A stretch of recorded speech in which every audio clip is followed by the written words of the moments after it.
আজকে মূলত মেলাটা শুরু হয়েছে। বইমেলা মানেই প্রাণের মেলা। ৩টা থেকে শুরু ছিল। পাঠক সমাগম বেড়েছে ৪টার দিকে। বিকালের দিকেই পাঠকের ক্রাউড থাকে বেশি।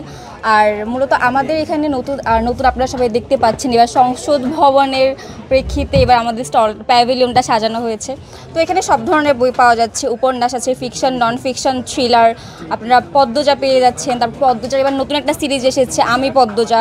এটাও মানে মোটামুটি সবার চাহিদা, পাঠকের চাহিদা দেখছে আসার পর থেকে। তো সব মিলে ভালো মনে হচ্ছে। এই 2025-এর অমর একুশে বইমেলায় আজকে প্রথম দিন হলো। তো আজকে ওই তুলনায় ভালো রকমের পাঠক দেখা যাচ্ছে চারপাশে, আপনারা তো দেখে আসছেন হয়তোবা। আর এবার তো আপনার যে জুলাইয়ের অভ্যুত্থানের পর ফার্স্ট বইমেলা, তো এখানে অনেক নতুন নতুন বই আসছে। সবগুলো এখন আনকভার করতে পারিনি আমরা এখনও। কিছু বই আসছে, কিছু বই এখনও প্রকাশিত হচ্ছে। তো ওইটা আসলে দেন আপনারা দেখতে পাবেন কী কী নতুন বই। কিন্তু আশা করা যায় এবার অনেক বই বের হবে। সব বেশিরভাগ ঘুরতে আসছে, তো সেই হিসাবে আমাদের অবশ্যই চিন্তাধারা একটু হাই থাকবে, কেননা বইমেলা যেহেতু এটাই প্রকাশকদের একমাত্র সময়, এটি সুযোগ সুবিধা তুলে নেওয়ার।